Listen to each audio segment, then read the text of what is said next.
आधे घंटे में पहुंच रहा हूँ। आई नो सब मेरा वेट कर रहे हैं। मैं जल्दी से जल्दी आने की कोशिश करता हूँ। ओके बाय, रखता हूँ।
खूनी बहुत ही निर्दयी रहा होगा। कोई खूनी कभी रहमदिल हो ही नहीं सकता पूर्वी,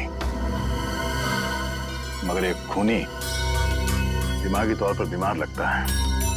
जान से मार दिया और इसका हाथ भी काट दिया।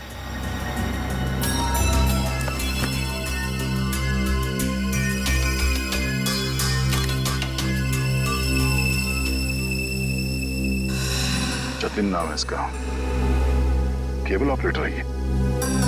सर लगता है कहीं जा रहा होगा और रास्ते में ये सब हो गया।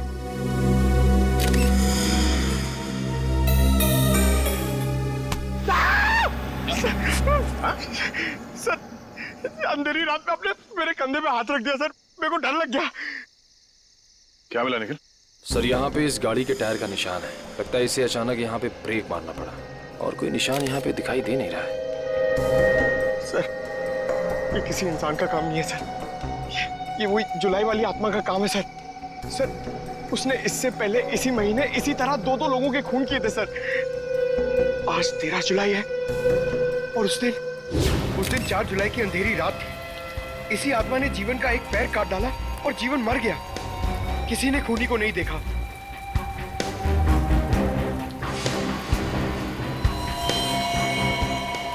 बेचारी जीवन की बहन सुनीता और उनके बच्चे वो कैसे काटेंगे जिंदगी उनके बिना।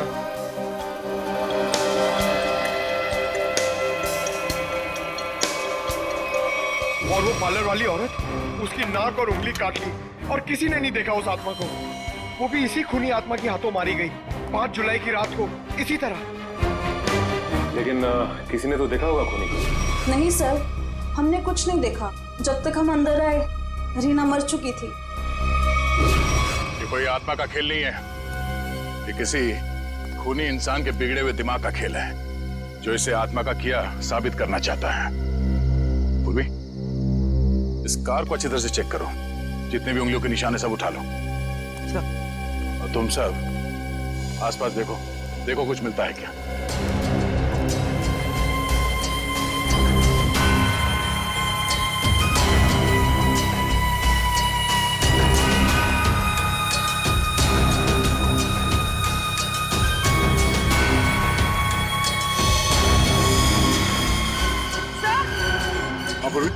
सर ये देखिए, विंडशील्ड पर हथेलियों के निशान, वो भी उल्टे। सर लगता है कोई उल्टा लटक के इस पे अटैक करने की कोशिश कर रहा था, तभी ये घबरा गया होगा और इसने अचानक ब्रेक मार दिया। और सर जतिन अपने आप को बचाने की कोशिश कर रहा होगा, इतने में खूनी ने अपना काम कर दिया। हो सकता है।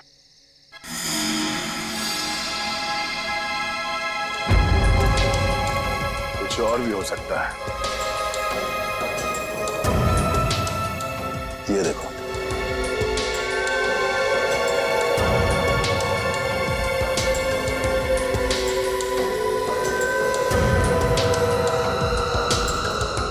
नंगे पांव के निशान जंगल की तरफ जा रहे हैं। विक्रम, लाश को फोरेंसिक लैब भेजने का इंतजाम करो। तब तक हम जंगल में जाके देखते हैं ये खूनी कहाँ गया है। चलो।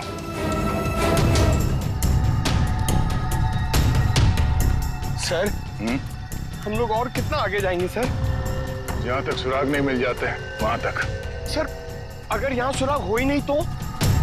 और अगर सुराग यहीं पे हो तो हाँ? पूर्वी, तुम इस तरफ देखना।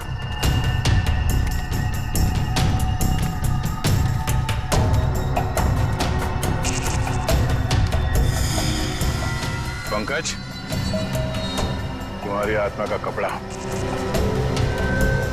सर ये तो किसी औरत का कपड़ा लग रहा है। सफेद कपड़ा। इस सफेद कपड़े पहन के लोगों को डराती थी और जान ले लेती थी। खून किया और कपड़े भी बदल लिए। ये क्या है?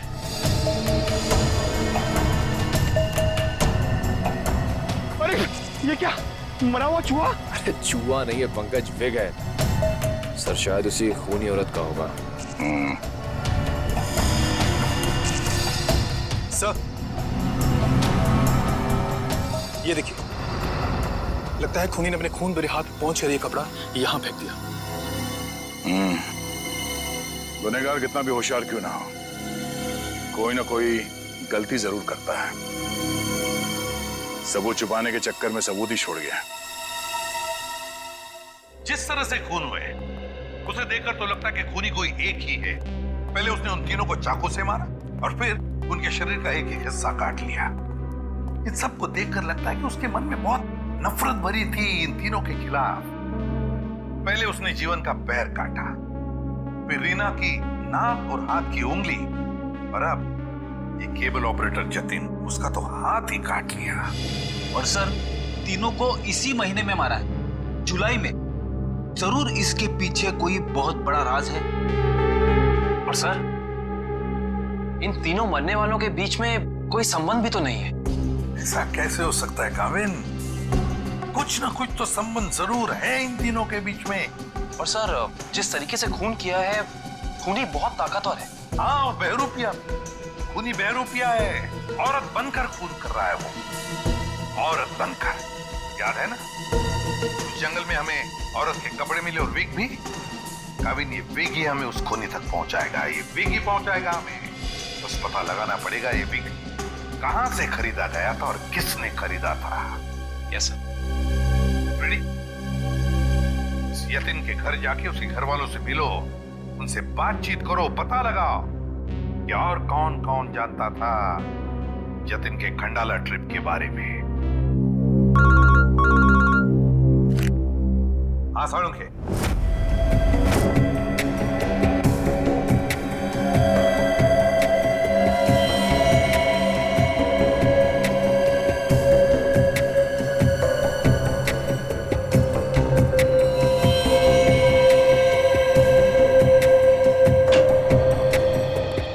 Good morning. आपको भी good morning sir. Good morning. तो ये जतिन की लाश देख के कुछ पता चला घाव के बारे में? हाँ, जतिन का हाथ काटने के लिए जिस तरह का हथियार इस्तेमाल किया गया था, ठीक उसी तरह का हथियार जीवन और रीना के लिए किया गया था। इसका मतलब सर कम से कम ये तो पता चला कौन से हथियार से इन सबका खून किया गया, जो इन सारे केसेस को जोड़ता है। अरे कौन सा हथियार नहीं यार, किस तरीके का हथियार है ये पता चला। सालुंखे साहब, किस तरीके का हथियार है? देखो, इन तीनों को चाकू के वार से मारा गया है। घाव काफी गहरे हैं, इससे पता चलता है कि खूनी बहुत ताकतवर है, उसने बहुत ताकत के साथ वार किया है। खूनी का काम करने का तरीका कुछ ऐसा है कि पहले तो वो चाकू से लोगों की जान लेता है और फिर उसके बाद बड़े इत्मीनान से बैठकर आरी से मरने वाले के अंगों को काट करके अलग करता है। कोई दिमागी रूप से बीमार आदमी लगता है, साइकोपैथ। और हाँ, ये देखो, जानते हो क्या है भाई साहब? ये कुत्ते का बाल है। जो कपड़े मिले थे ना आपको जंगल में से, उन कपड़ों पर से मुझे कई अलग अलग किस्म के कुत्तों के बाल मिले हैं। ये देखो, क्रॉस ब्रीड कुत्ते, लैब्राडोर, हाउंड, डाल्मेशियंस, ये सब। सर लगता है ये खूनी कुत्तों का प्रेमी है। हाँ, लेकिन है कौन ये? कुत्ता पालने वाला कुत्ते के बारे में जानकारी रखने वाला या फिर कुत्ते के सलून वाला?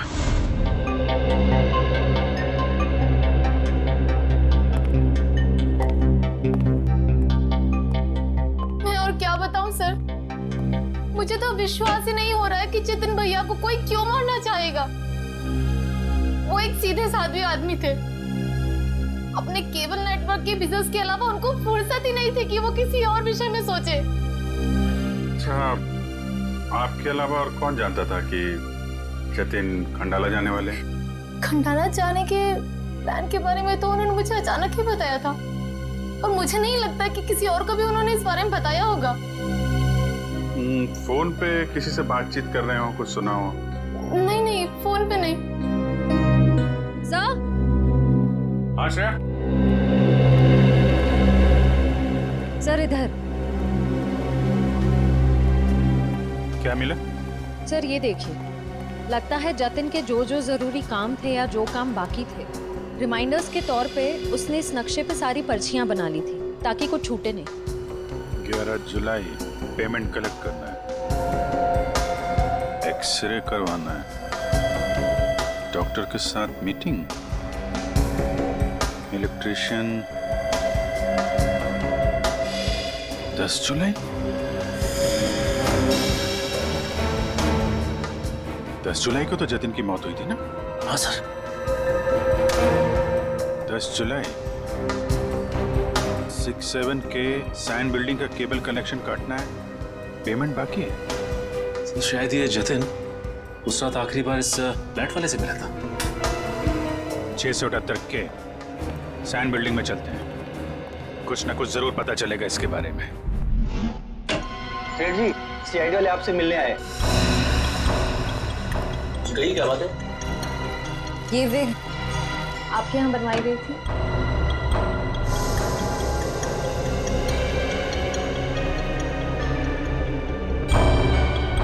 जी हाँ, ये हमारे यहाँ था। किसने बनवाई थी? क्या बात है, कुछ गंभीर मामला लग रहा है। मामला वाकई गंभीर है। हमें शक है जिसने ये विग बनवाई थी वो खून भी करता है। सर ये तो औरत की विग है। औरत और खून? हाँ, क्या आप प्लीज बता सकते हैं कि ये विग किसने खरीदी थी?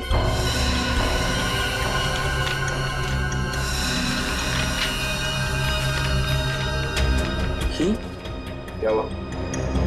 सर ये खूनी नहीं हो सकती सर। ये खूनी हो सकती है या नहीं वो हम तय करेंगे। लाइए।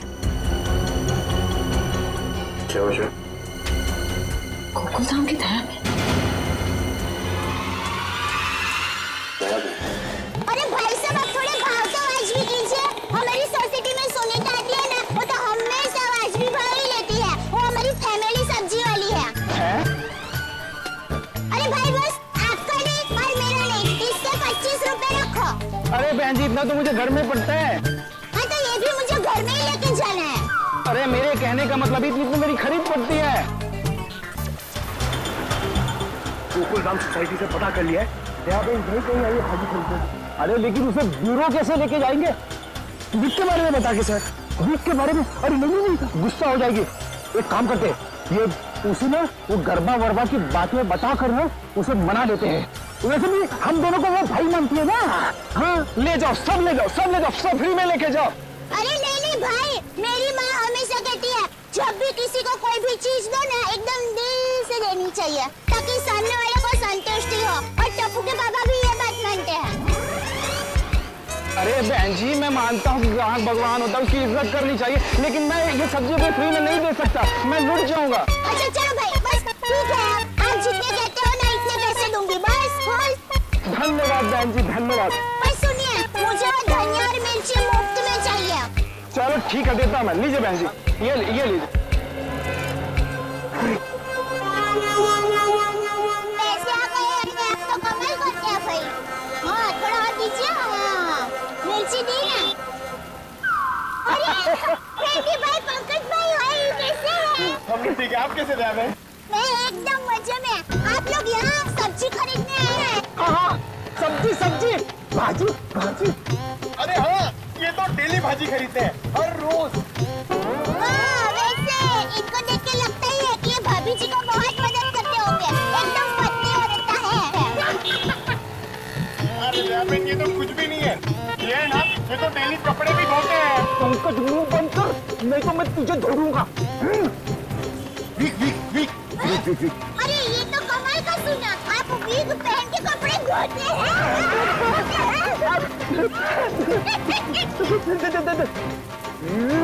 करबो करबो करबो। अरे ये तो और भी नहीं सुना, आप वीक पहन के गरबा करते करते कपड़े धोते हैं। हाँ दयानंद, मैं हर काम ना गरबा खेलते खेलते करता हूँ। ये देखो। अरे फ्रेंडी भाई, अभी थोड़े दिन पहले तो आपको सिखाया था, आप कुछ ठीक तरह से नहीं आ रहा है। अरे गया मैं, लगता है ये भूल गए, इन्हें जरा गरबा करना सिखाओ ना। अभी यहाँ अर्जेंट है। अर्जेंट है। हाँ ठीक है, सीढ़ी भाइयों का काम नहीं रुकना चाहिए।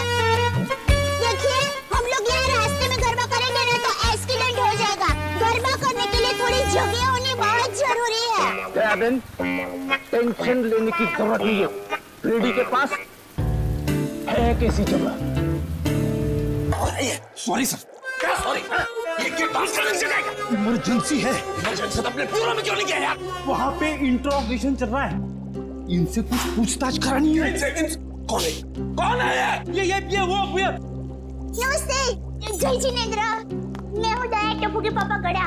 अरे फ्रेंडी भाई, ये आप लोगों का किचन है? मुझे तो अभी पता चला। और ये जामुनी रंग है, मतलब ये दराक, हाँ ये अनार का जूस है, और ये पीला मतलब ये मौसमी का जूस है। पर आप जूस को गर्म क्यों कर रहे हैं? सूप बना रहे हैं? और आप शेफ हैं? अरे वो खाना बनाता है ना, उनको इंग्लिश में बोलते हैं ना शेफ। बावर्ची भाई। बावर्ची हो? अरे मैडम, ना ये किचन है ना मैं बावर्ची हूँ, समझी? देखो फ्रेडी, अगर 2 मिनट में तू इनको यहाँ से नहीं ले गया ना, मैं यहाँ से चला जाऊंगा। ओ भाई, जूस वाले भाई, देखिए मैं यहाँ अपने आप नहीं आई हूँ, मुझे यहाँ फ्रेंडी भाई और पंकज भाई लेके आए हैं। मुझे भी बहुत काम है, बापूजी के लिए थेपला बनाना है, टप्पू के लिए नाश्ता बनाना है, ढोबड़ा काम पड़े हैं। वैसे आपका नाम? दयाबेन, ये डॉक्टर है, डॉक्टर सालूम के। ओह डॉक्टर साहब, नमस्ते डॉक्टर साहब। आप किसके डॉक्टर हैं? पशु पक्षी की मनुष्य के? अगर आप मनुष्य के डॉक्टर होंगे ना तो आप हमारे गोकुलधाम सोसाइटी के डॉक्टर हादी भाई को तो जानते ही होंगे। उनका कमाल क्या है, वो डॉक्टर है ना, फिर भी खाने के बहुत शौकीन है। भगवान की कृपा है। दयाबेन, ये डॉक्टर सालूम के है, फॉरेंसिक लैब के। लैब के डॉक्टर? बहुत अजीब डॉक्टर है नहीं? अजीब? हाँ, मैं अजीब हूँ, मैं बोलो, कर लो क्या करना, मैं अजीब हूँ। ये अजीब है और कान के गरीब है।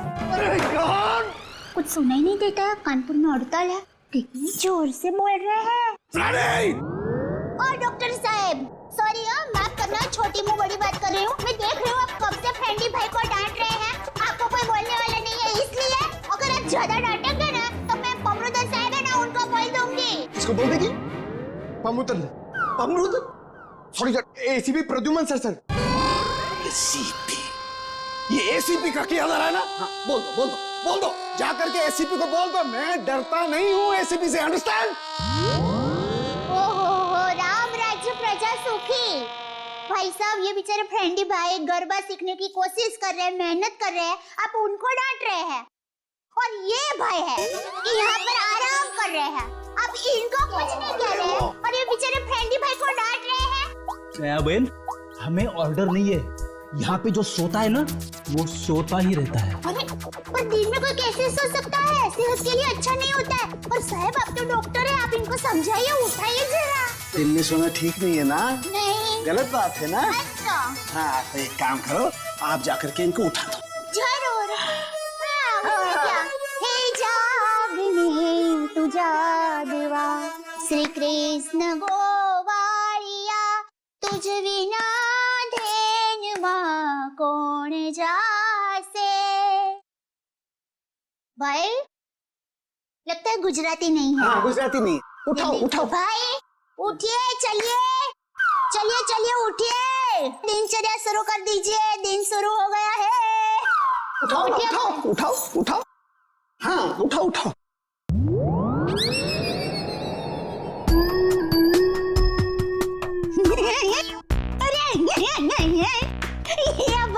आंखें खुली रख के सो गए हैं। अरे ये उठेगा नहीं क्योंकि ये उठ गया है। हाँ मर गया, ये लाश है, ये लाश।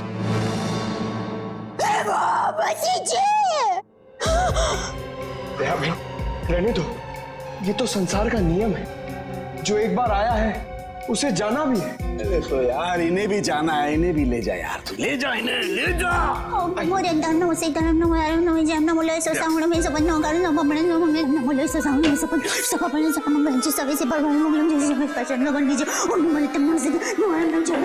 अरे दयाबेन क्या हुआ? भगवान की सारुण के ने कुछ नहीं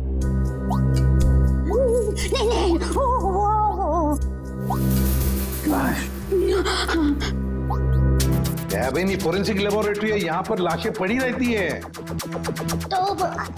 इनको डर नहीं लगता? ये तो लाशों से बातें करते हैं।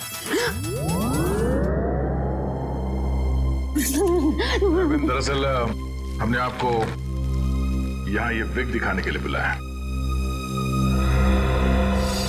ये तो बबीता जी की विग है। Babita ji?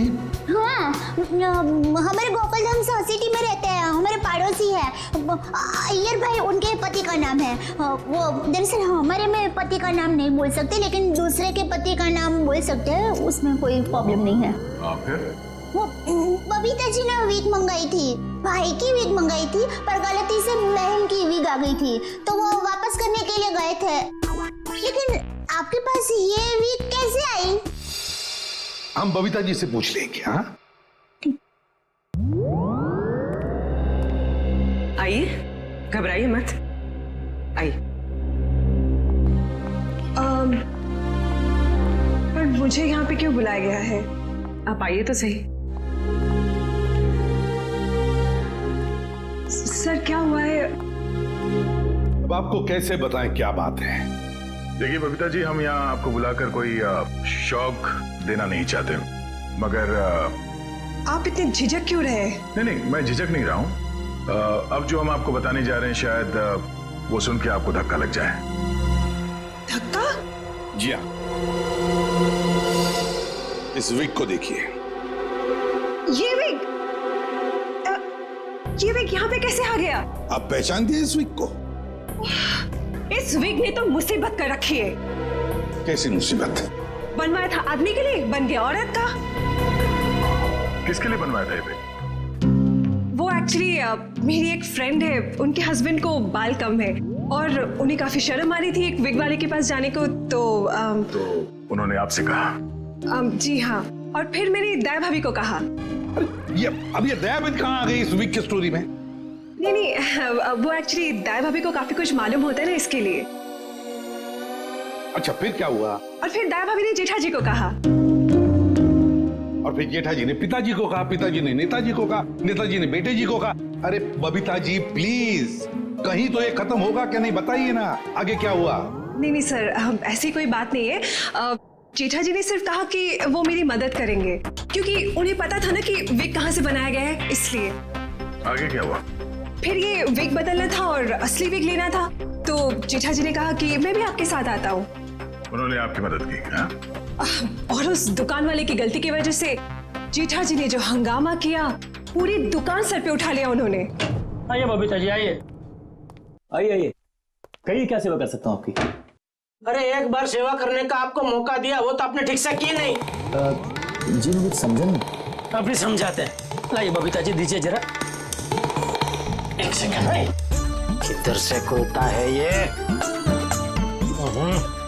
Milk milk, thank you, ये ये किधर क्या है? ये क्या है? ये विग है सर। अरे विग है वो तो बराबर है, लेकिन लेडीज विग है, देखो जरा ध्यान से। हाँ सर, ये लेडीज विग है। तो ये लेडीज विग क्यों है? क्योंकि सर ये लेडीज विग है। एक मिनट जेठा जी, एक मिनट। देखिए भाई साहब, हमने एक जेंट्स विग का ऑर्डर दिया था और ये गलती से लेडीज विग आ गया है, सो आप कुछ इसका। वाह वाह बबीता जी, अब कितनी अच्छी हैं आप, इतनी अच्छी क्यों हैं? इनकी वजह से आपको इतनी तकलीफ हुई, फिर भी आप इनके साथ कितनी नम्रता से बात कर रहे हैं।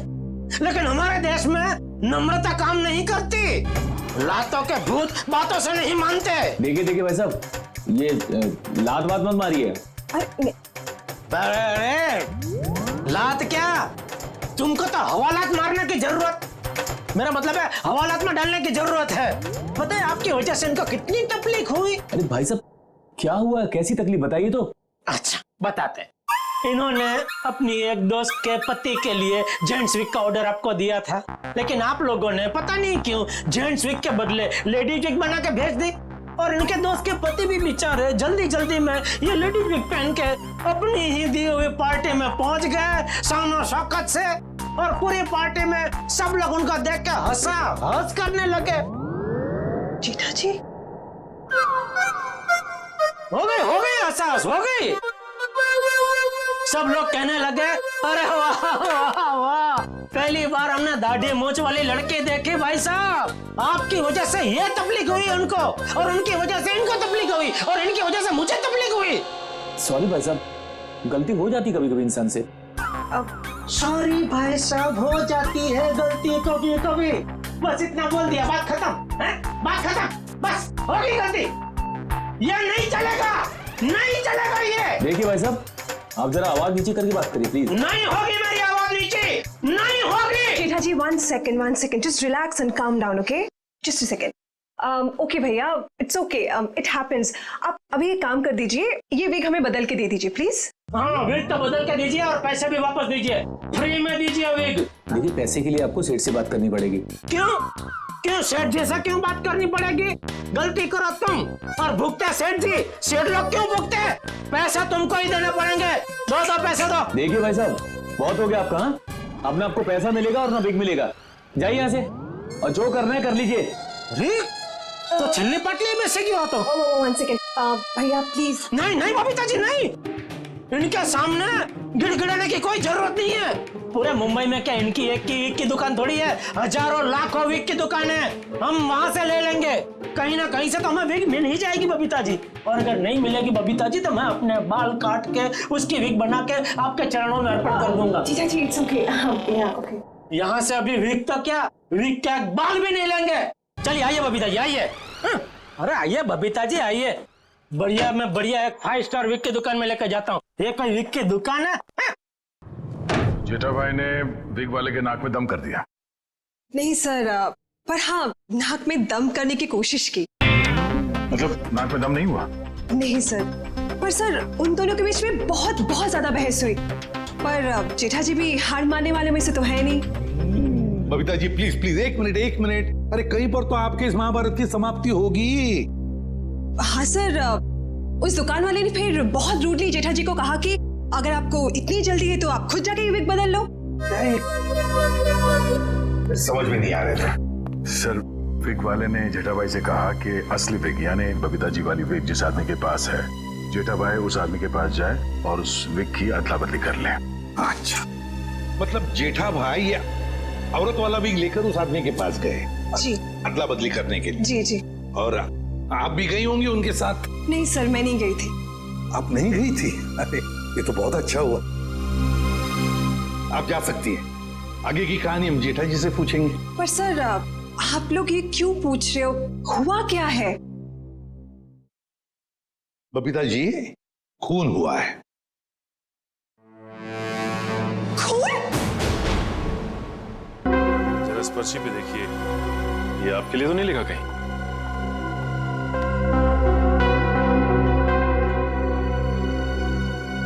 ये तो जतिन का लिखा हुआ लगता है। बिल्कुल सही पहचाना आपने। मगर ये आपके पास क्यों है? एक्चुअली जतिन का खून हो गया है। खून? खून? ये आप क्या बात कर रहे हैं सर? वो भी कल ही तो हमारे घर पे आए थे। और कल ही खंडाला रोड पर उनका खून हो गया, आपके घर से निकलने के बाद। कहीं आप लोग हम पर तो शक नहीं कर रहे? क्या करें, हमारा काम ही कुछ ऐसा है। शक से शुरुआत करते हैं और सबूत तक पहुंचते हैं। लेकिन हम क्यों मारेंगे उनको सर? हाँ केबल की पेमेंट को लेके थोड़ा झगड़ा हुआ था हमारा। लेकिन क्या हम आपको खूनी दिखाई देते हैं? वो सब छोड़िए, आप ये बताइए कि जतिन यहाँ अकेला आया था या फिर उसके साथ में कोई और भी था? जी नहीं, वो अकेले थे। खंडाला जाने के बारे में कुछ बात कर रहा था वो? हाँ, वो कह रहे थे कि यहाँ से वो खंडाला जा रहा है। ये बात आप दोनों के अलावा और किसी ने सुनी थी?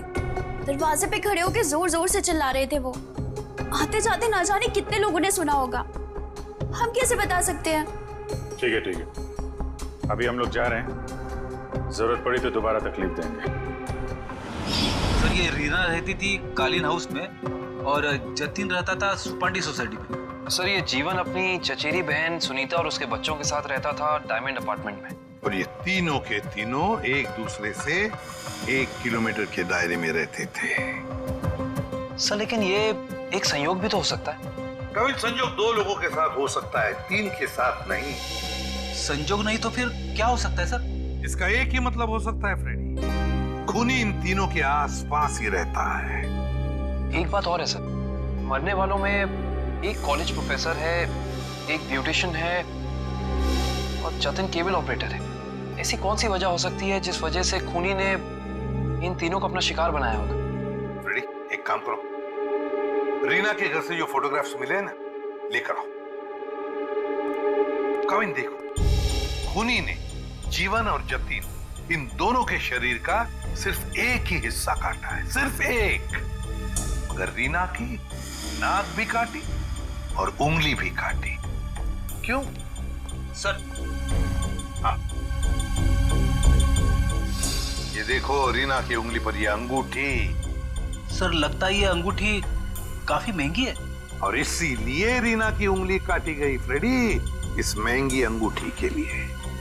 सर अभी तक तो खूनी के बारे में पता नहीं चला है, अंगूठी कहां से ढूंढेंगे? फ्रेडी ज्वेलरी शॉप में से। खूनी ये अंगूठी अपने पास तो नहीं रखेगा, किसी न किसी ज्वेलरी शॉप में जाएगा ही ये अंगूठी बेचने के लिए। बस पता लगा शहर में ऐसा कौन सा ज्वेलरी शॉप है जहां पर ये अंगूठी बेची गई है और कौन बेचने आया था। हाँ समझ गया, पता चला कुत्तों के बालों के बारे में। अच्छा, animal lovers clinic, Goregaon. Sir Supriya market में तनीषा नाम की एक लड़की का बुटीक है, वहां पे जेठालाल ने वो विग दी थी। ओके लेडीज, अभी तुम लोग जाओ, हाँ, बट कल टाइम पे आ जाना। कल हम अपने फैशन शो की प्रैक्टिस करेंगे। Okay, thank you. You can go now, leave it, मैं रख दूंगी। Bye bye.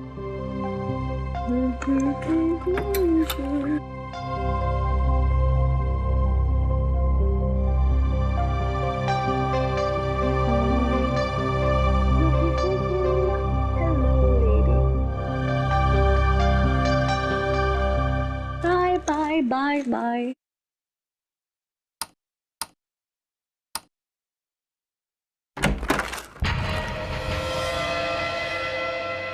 कौन है? कौन है?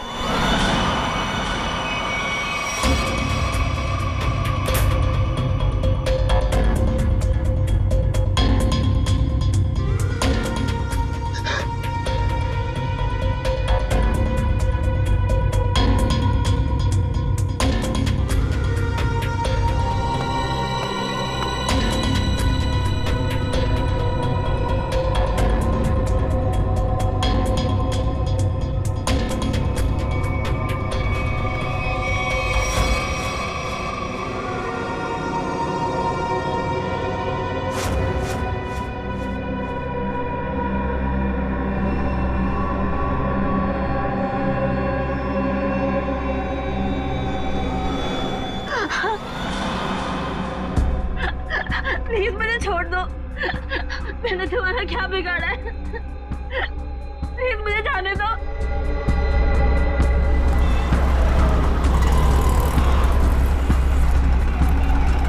सर वो रहा तनीषा का बुटीक। प्लीज छोड़ दो।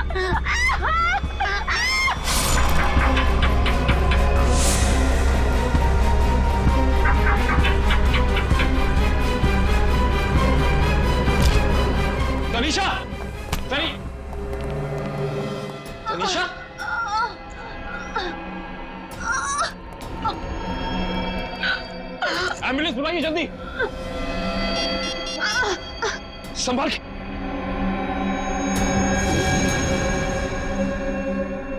तो रीना की दोस्त है।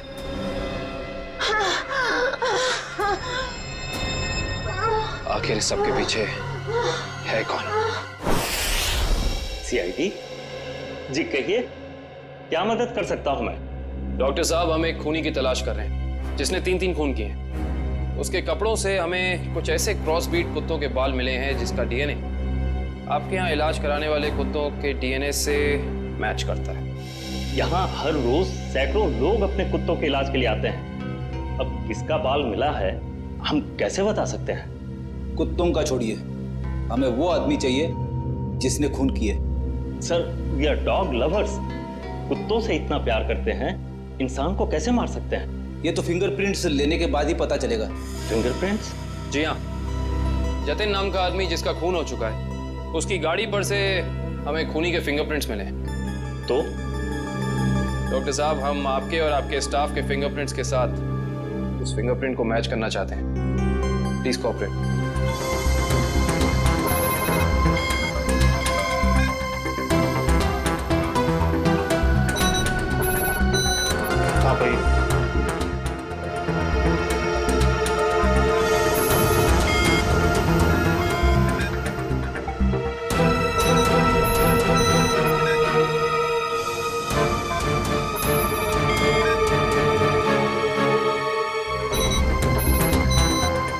आप आइए।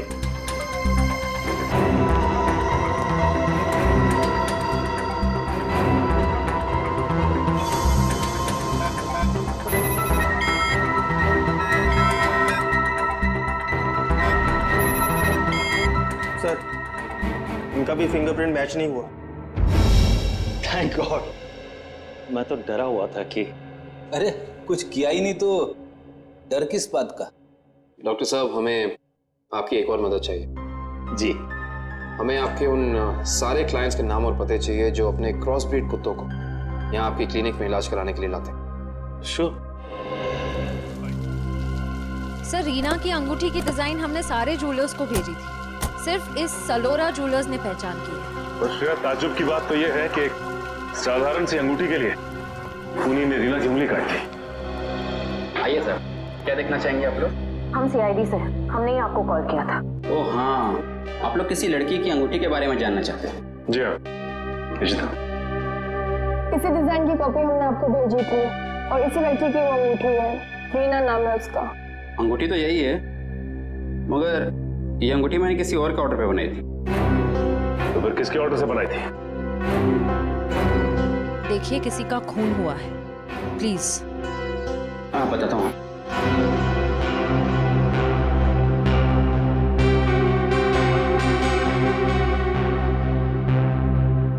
ये देखिए।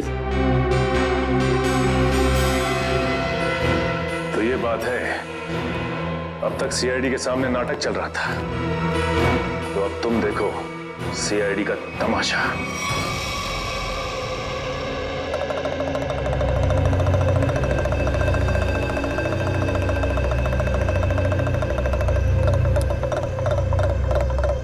मेहरबान साहिबान, कदरदान, लाले दी जान, जल्दी आइए जल्दी। आपके सामने एक तमाशा पेश करने वाले हैं हम लोग। एक ऐसा तमाशा जो सच्ची घटना पे आधारित है, एक ऐसा तमाशा जिसे देख के आपके होश उड़ जाएंगे। जल्दी आइए मेहरबान साहिबान। अरे बहनों, भाइयों, दोस्तों, जल्दी आओ। छछूंदर के सिर पे चमेली का तेल, देखो रिश्तों का बनता बिगड़ता खेल। ये क्या है सर? ये आप लोग क्या कर रहे हैं? तमाशा, तमाशा। हम यहाँ आपके सामने एक तमाशा लेकर आए हैं। अच्छा लगे तो ताली बजाना, और पसंद ना आए तो जोरदार ताली बजाना, लेकिन ताली जरूर बजाना। तालियां।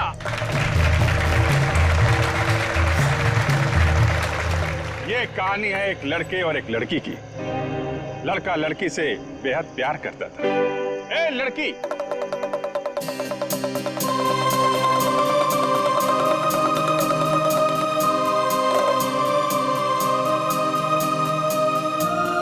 रीमा, मैं तुमसे बहुत प्यार करता हूं। मैं तुम्हारे बिना एक पल भी नहीं जी सकता।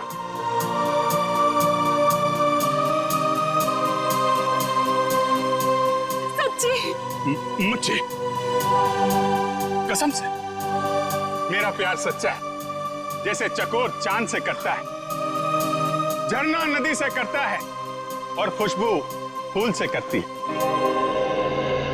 और ये फूल तुम्हारे लिए, इसमें मेरा दिल है। क्या तुम मुझसे शादी करोगी?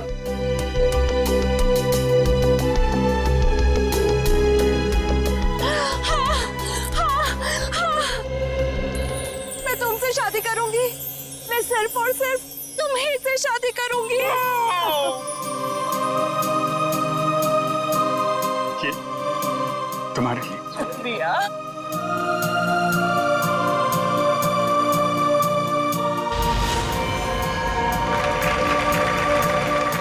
लेकिन मेहरबान कदरदान साहिबान लाले दी जान, जिस लड़के की शादी होने वाली थी उसकी एक बहन भी थी।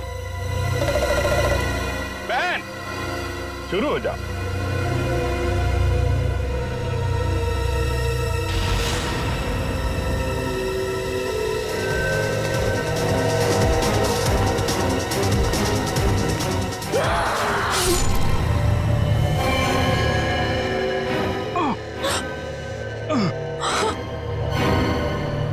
बहन, ये तूने क्या किया?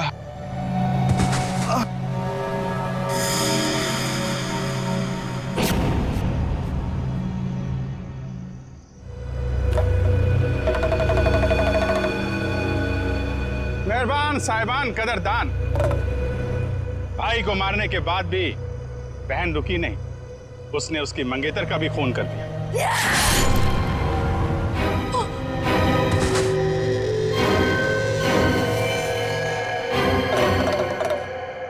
इन दोनों को मारने के बाद भी बहन का खूनी खेल बंद नहीं हुआ। अरे उठ जा, तेरा रोल खत्म हो गया, उठ जा। एक बेचारा निर्दोष राह चलते जा रहा था, इसे क्या मालूम कि वहां मौत उसका इंतजार कर रही है। जा भाई, मर जा।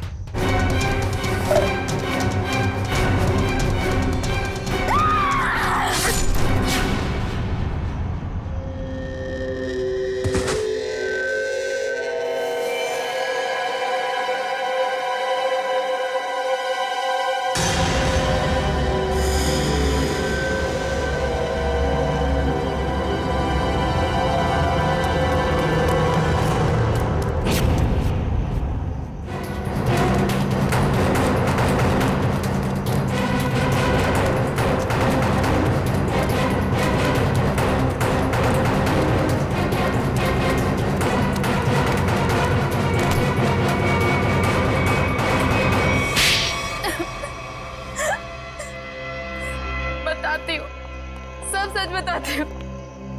मैंने ही अपने चचेरे भाई और उसकी मंगेतर रीना का खून कर दिया, क्योंकि वो दोनों मुझे अपने घर से निकाल देना चाहते थे। मैंने जो कुछ भी किया अपने बच्चों के लिए किया। रीना मुझसे कई बार कह चुकी थी कि जब उसकी शादी जीवन से हो जाएगी तो मुझे जीवन का घर छोड़ना पड़ेगा। अपने बच्चों को लेकर कहाँ जाती? मैं एक तलाकशुदा औरत हूँ और ज्यादा पढ़ी लिखी भी नहीं हूँ, इसलिए मैंने सोचा कि तुम दोनों को अपने रास्ते से हटा देती हूँ, और मैंने वो ही किया। लेकिन मुझे लगा कि लोगों को मुझ पर शक ना हो जाए, इसलिए इसको सीरियल किलिंग का रूप देने के लिए मैंने जतिन का भी खून कर दिया। तुम्हें क्या लगा ऐसा करने से तुम बच जाओगी? हैं?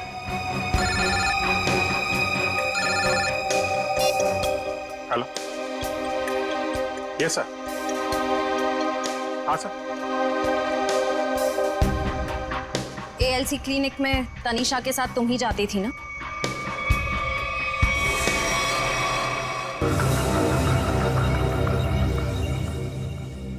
मुझे बचा लो, प्लीज मुझे बचा लो, प्लीज। तुम यहाँ क्या कर रही हो? मैंने तुम्हें कितनी बार कहा है कि मेरा और तुम्हारा अब कोई लेना देना नहीं है। मैं बहुत खतरे में हूँ, मेरे पीछे सीआईडी लगी हुई है, प्लीज मुझे बचा लो। क्या? सीआईडी? मैं तुम्हारे हाथ जोड़ती हूँ, प्लीज मुझे बचा लो, मैं बहुत मुसीबत में हूँ। मेरे बच्चे को और मुझे शहर से दूर भेज दो प्लीज, मुझे बचा लो प्लीज। खून करने में मैं तुम्हारी मदद कर दी, लेकिन सीआईडी से बचना नामुमकिन है। बिल्कुल सही कहा भुवन तुमने। हमें पहले से पता था ये काम इस अकेली लड़की का नहीं है, इसमें कोई और भी शामिल है, इसीलिए हमने उसे वहां निकलने दिया। मुझे छोड़ दो सर, मुझे छोड़ दो, मुझे माफ कर दो। सीआईडी से आज तक कोई भी मुजरिम नहीं छूटा।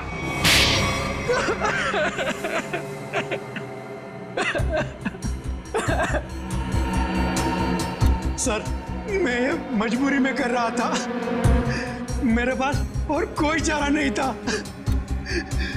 ये मुझे ब्लैकमेल कर रही थी। मैं जिस कंपनी में एमडी था, सुनीता वहां क्लर्क के तौर पर काम कर रही थी। उसने मुझे कंपनी के 5 करोड़ रुपए गबन करते पकड़ लिया था।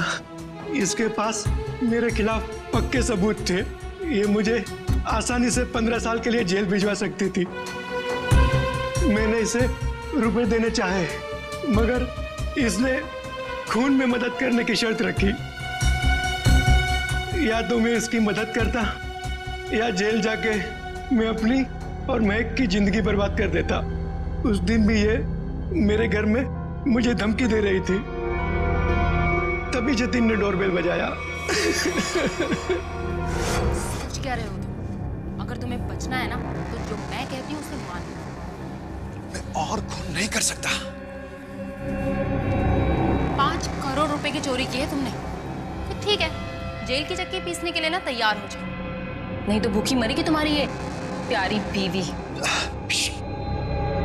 धीरे बोलो। तो ठीक है, अपने दिलो दिमाग से ये पीछे हटने का ख्वाब ना निकाल दो, और एक और खून करना है तुमने। क्या? सुनीता ने हमें जतिन से लड़ते हुए देख लिया था और उसे जतिन के खंडाला जाने का प्लान पता था। और तुम दोनों ने मिलकर जतिन को मारने का प्लान बनाया है ना? हाँ, जीवन और रीना का खून को और उलझाने के लिए मुझे एक और शिकार की जरूरत थी।